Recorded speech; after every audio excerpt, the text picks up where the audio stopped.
10 tula di Mesir. Tula yang pertama, air menjadi darah. Dalam Keluaran 7 ayat 19 menjelaskan bahwa Tuhan berfirman kepada Musa, "Katakanlah kepada Harun, ambillah tongkatmu, ulurkanlah tanganmu ke atas segala air orang Mesir, ke atas sungai, selokan, kolam, dan ke atas kumpulan air yang ada pada mereka, supaya semuanya menjadi darah, dan akan ada darah di seluruh tanah Mesir, bahkan dalam wadah kayu dan dalam wadah batu." Pada tula kedua, Allah memerintahkan katak keluar dari sungai, sedangkan pada tula yang ketiga, debu tanah yang adalah benda mati berubah menjadi makhluk hidup. Meskipun para ahli sihir Firaun mampu meniru tula pertama dan kedua, mereka akhirnya harus mengakui keterbatasan mereka. Ketika kuasa Allah dinyatakan, mereka berkata, "Inilah tangan Tuhan." Tula yang ketiga adalah nyamuk.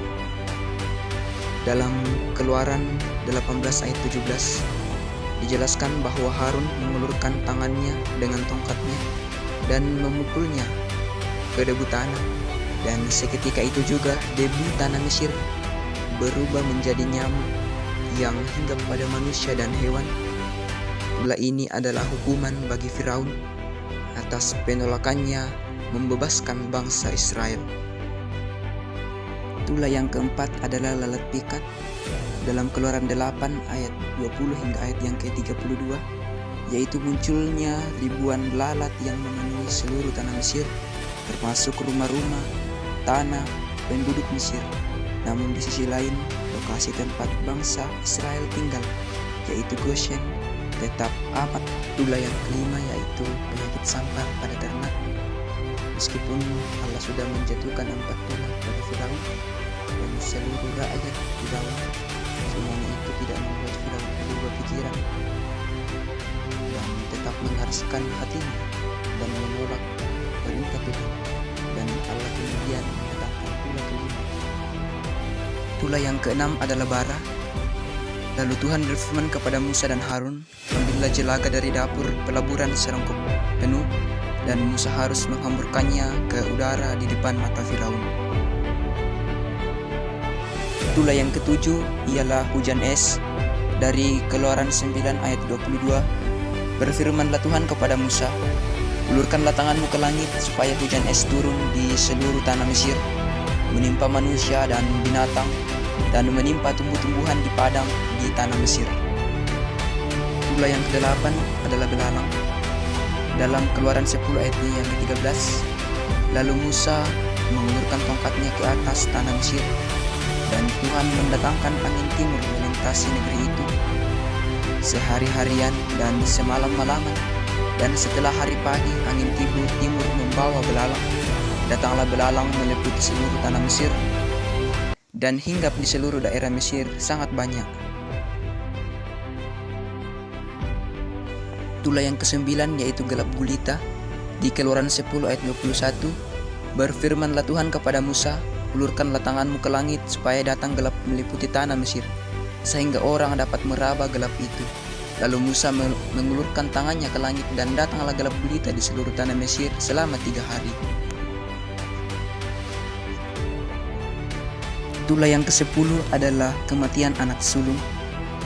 Sebagai hukuman terakhir dari Allah agar Firaun membebaskan bangsa Israel dari perbudakan, dan tula ini juga yang mendasari perayaan Paskah, di mana bangsa Israel diminta menandai ambang pintu mereka dengan darah anak domba, agar malaikat maut melewati rumah mereka dan anak-anak mereka tidak mati.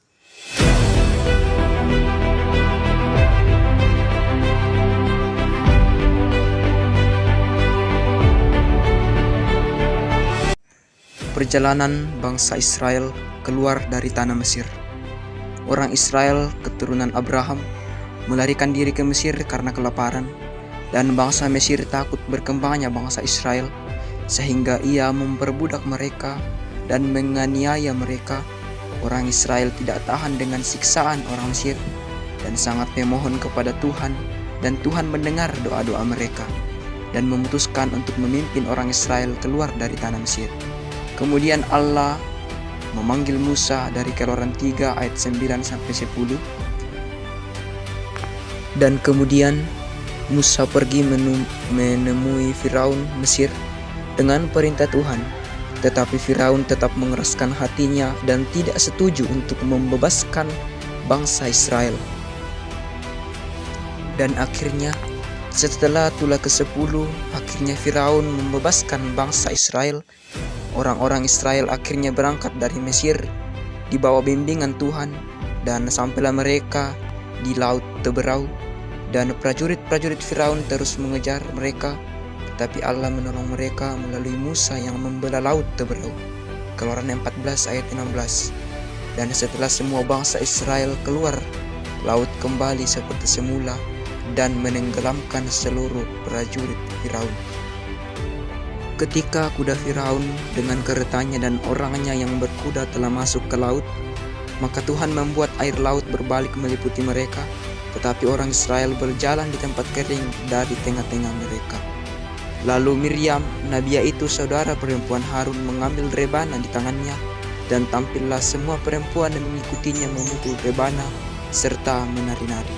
Setelah bangsa Israel keluar dari Laut Teberau, bangsa Israel kemudian melakukan perjalanan ke Gurun Syur.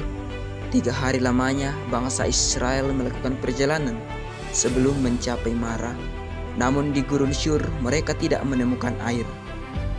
Kemudian setelah mereka tiba di Mara, sebuah tempat dengan air, tetapi air itu sangat pahit dan tidak dapat diminum.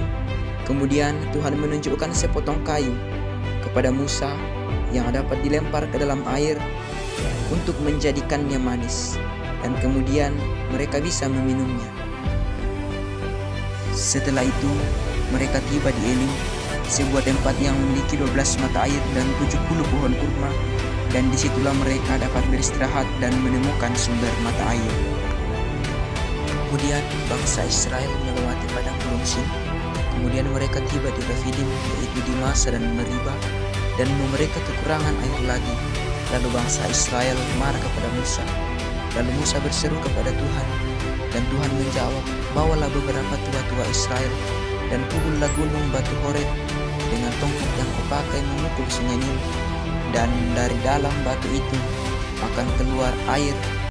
Setelah mereka dari Refidim, kemudian tibalah mereka di Gunung Sinai, dan Tuhan memerintahkan bangsa Israel untuk menguduskan diri dan mencuci pakaian mereka. Menyambut kehadirannya pada hari ketiga, Tuhan turun ke atas Gunung Sinai dalam api dan asap.